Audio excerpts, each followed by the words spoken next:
Friends, good morning. কেমন আছো তোমরা? আশা করি ভালো আছো, আমিও ভালো আছি।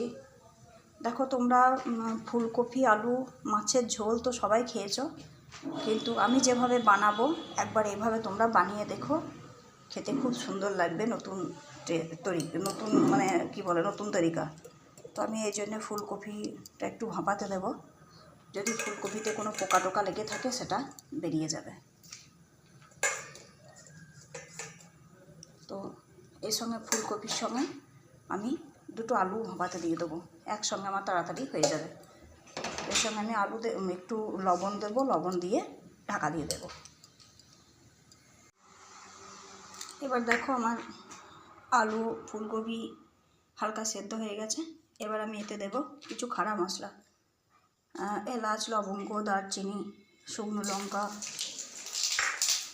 এসব কিছু খাড়া মশলা দেবো।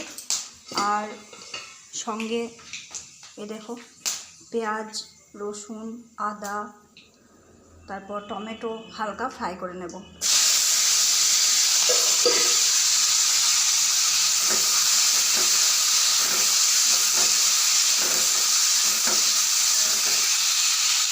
যে মশলাগুলো আমি ভাজতে দিয়েছিলাম সেগুলো দেখো হালকা ভেজে নিয়ে একটা জায়গায় আমি তুলে নিয়েছি। এবার এটা ঠান্ডা হবে, ঠান্ডা হওয়ার পর আমি মিক্সিং জারে এটাকে পিষে একটা পেস্ট বানিয়ে নেব।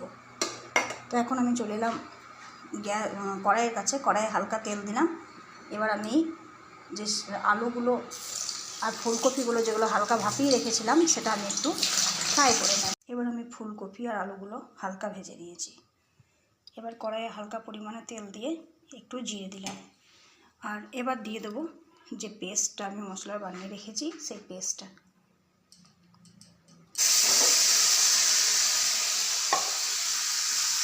এবার এটাকে হালকা নাড়াচাড়া করে বাকি হলুদ গুঁড়ো, লঙ্কা গুঁড়ো এগুলো আমি দিয়ে দেবো।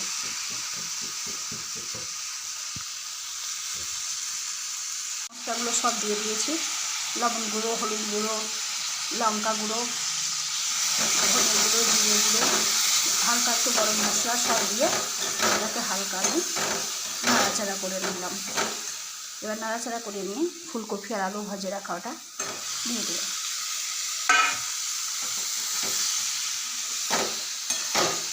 এটাকে ফুলকপিটা হালকা ভেজেছিলাম, যেমন এটা হালকা সেদ্ধ করা ছিল তো ওই জন্যে গলে যাওয়ার ভয় আছে।